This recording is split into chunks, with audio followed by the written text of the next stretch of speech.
On the way back from Lewis's funeral, my mom told me to start packing. She waited until the day before we left to tell Edie. I'm not sure if she wanted to make it easier or harder.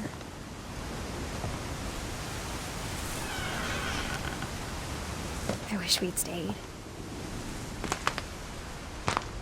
But I understand why we left.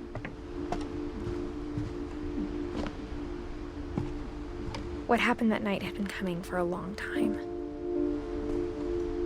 Maybe it should have come sooner.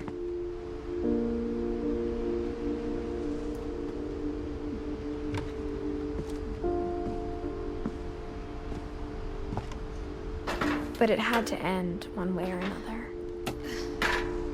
All that's left now is to tell you about that last night.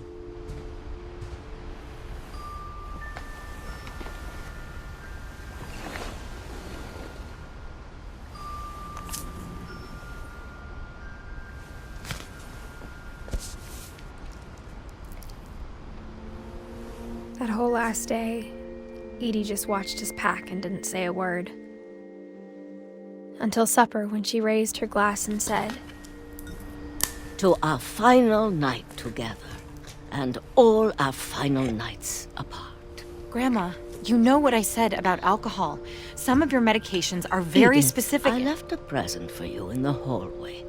Why don't you go open it? The grown-ups have to argue now.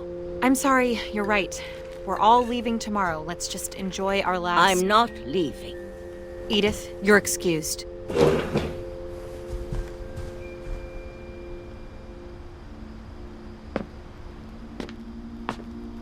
The power had been shut off that morning, but Edie always had plenty of candles. When my mom sealed the library, I don't think she knew about the other entrance.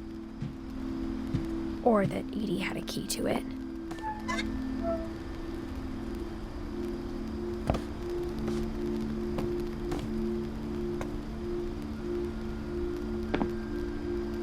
That thing you're afraid of isn't going to end when you leave the house. Edith has a right to know these stories.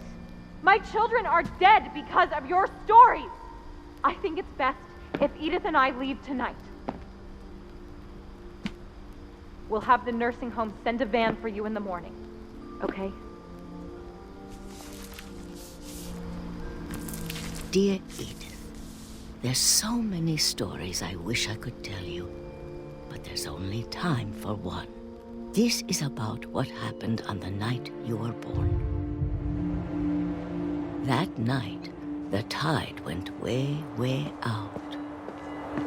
It was the first and last time I ever saw the old house aground. There'd been an earthquake out in the middle of the ocean.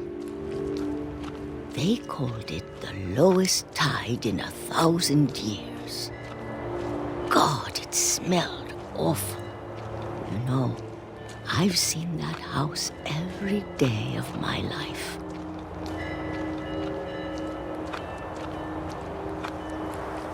But I never thought I'd go back to it. When the fog rolled in, I lost my way.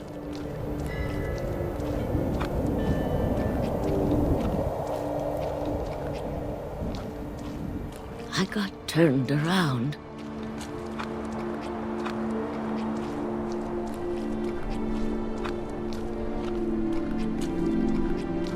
I started seeing things.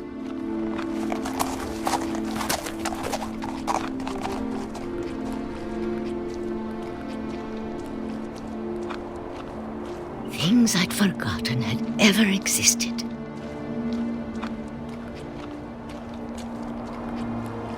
But when I saw them, they felt like old friends. That night, a lot of things came back to me. Or maybe I came back to them.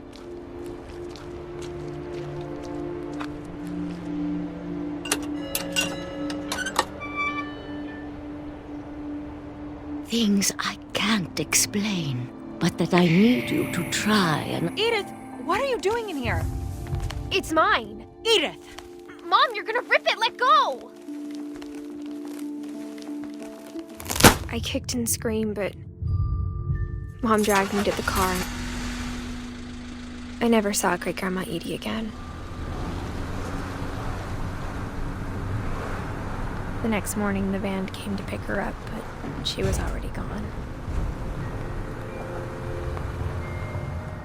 After that, we moved around a lot.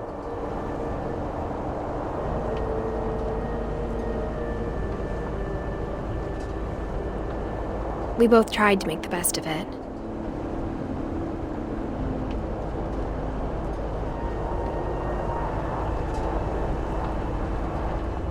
A few years went by.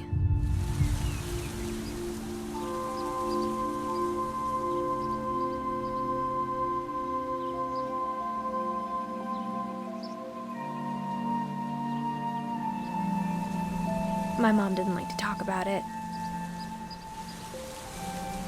but she started getting sick a lot. The rest happened pretty quickly.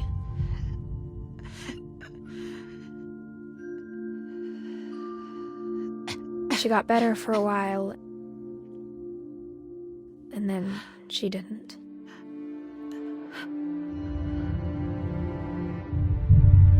And then I was alone. The last Finch left alive.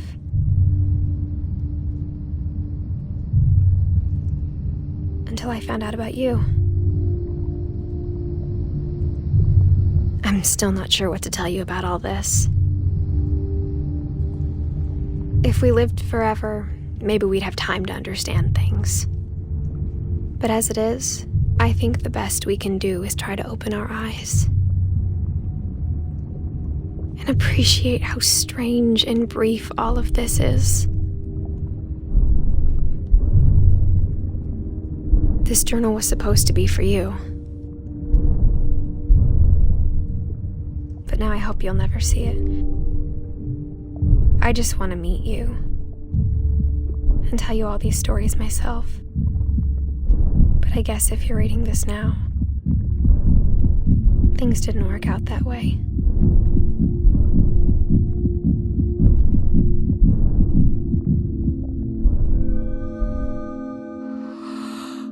This is where your story begins. I'm sorry I won't be there to see it. It's a lot to ask, but I don't want you to be sad that I'm gone. I want you to be amazed that any of us ever had a chance to be here at all. Good luck.